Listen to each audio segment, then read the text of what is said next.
Good morning students. In today's video we will see question number 7 and 8. So question number 7 A part, the formation of clouds is a physical change. Why? So students, I'm dictating the answer, you start noting it. Cloud formation takes place due to the physical transformation of liquid phase to gaseous phase of water by evaporation and condensation. Then put a full stop, students. Then after full stop you start writing. The heat from the sun evaporates water into water vapor,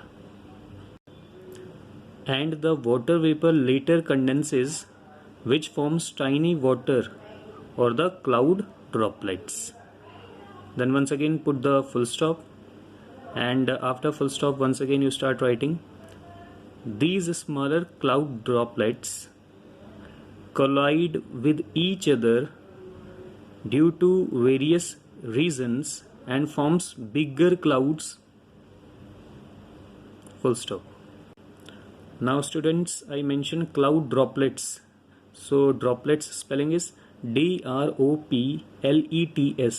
So cloud droplets. And then somewhere I told you collide. The spelling is COLLIDE. Collide. So we have completed this A part. Now B. How will you prove that dissolving quicklime in water is an exothermic change? So you note down the answer, students.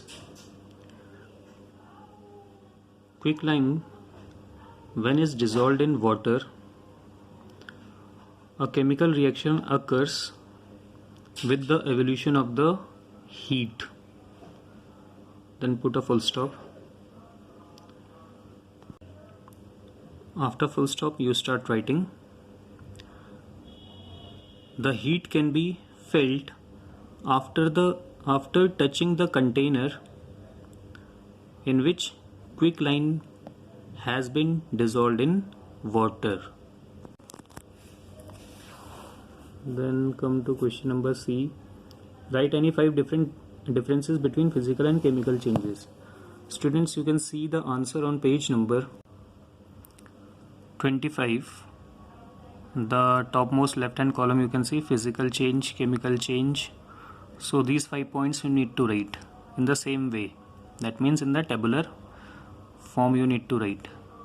So students, we have completed this C question. Now come to D. Why is rusting an undesirable chemical change? For this you open page number.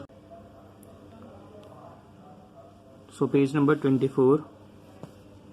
You will note down the answer from here. Rusting is an, from here till this get wasted. Okay. So from here to here on page number 24. So we have completed this D1. Now E1. Describe an experiment to show that sublimation is a physical change. Students, you come to page number 22 and you can see the activity 5. So from all the points, that is A, material required, procedure, observation, conclusion, all the points you need to write in this answer. That is from here, from aim, all these things you need to write up to this change, and you need to make the diagram also. Okay, just let me give you a brief idea about what is happening over here. You know, the sublimation process is the process where the solid gets directly converted into the vapor phase. So here they have taken a burner is there, a stand is there, china dish is there, and this funnel, inverted funnel is there. So inside this inverted funnel iodine crystals have been put over there, and then because of this heat, the iodine crystals, they are directly getting converted into the vapor phase. They are not first changing into the liquid then vapor, but they are directly changing into the vapor phase. Here a cotton plug should present over there. Okay,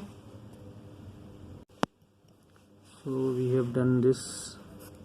Now this 8. With the help of given figure, answer the following questions. Which type of change is involved in the given reaction? Give reasons to support your answer. So students, the change in this figure, it is chemical change.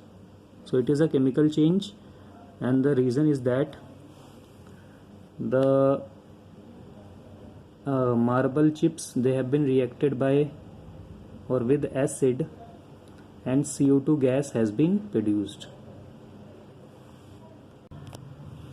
So that's why it is a chemical change. Now come to this B part. Why does lime water turn milky on passing carbon dioxide through it? So the answer for this 8B part is there is formation of calcium carbonate. There is formation of calcium carbonate. I am writing how to write calcium carbonate. Calcium carbonate. So you will write in the answer, because there is formation of calcium carbonate. Now C part. Name the new substance formed with the new composition, new properties in this reaction. So for this you can write, students, CO2 gas has been released from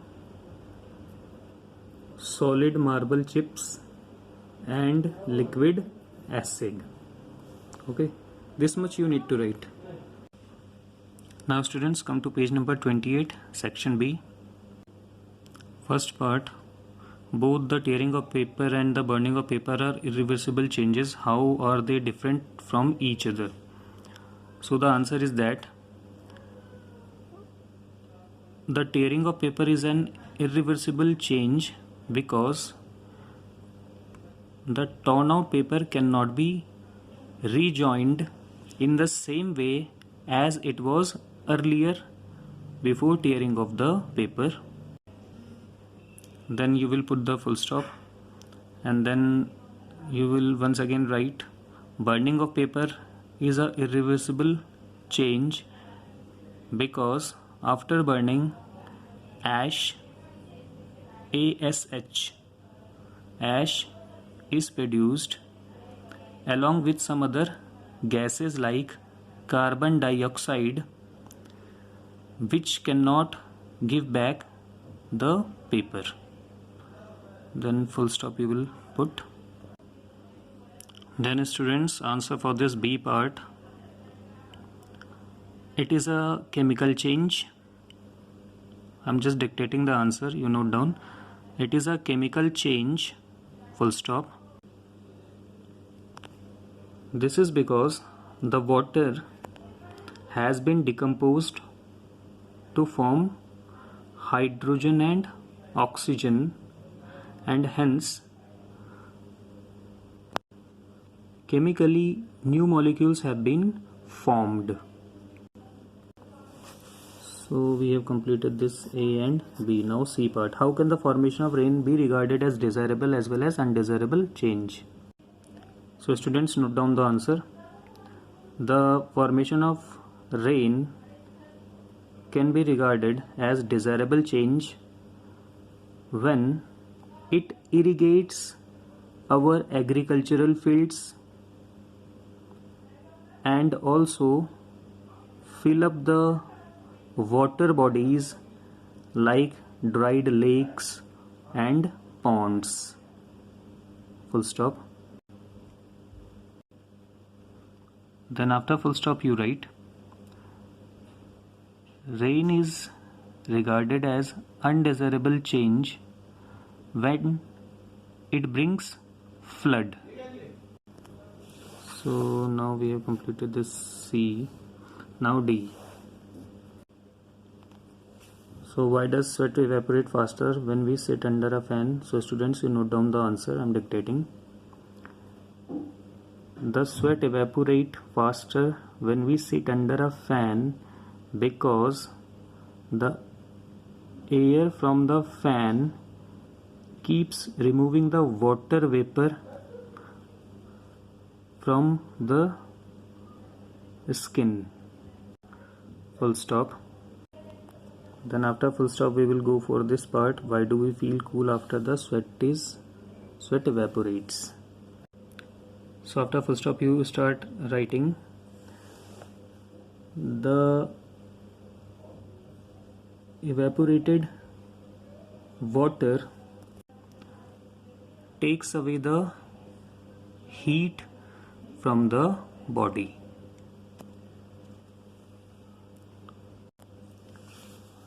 So this much you need to write, and we have completed the D also. So students, up to here you need to write in your homework copy these question answers also. Okay, so once again I am repeating. Section A, question number 1, 2, 3 in the book. Then rest of the questions of section A like 4, 5, 6 and 7, 8 in the homework copy. And then on the next page, let me just, section B, this question number 1, all the 4 parts of question number 1 in your homework copy. So with this we have completed the syllabus. Goodbye.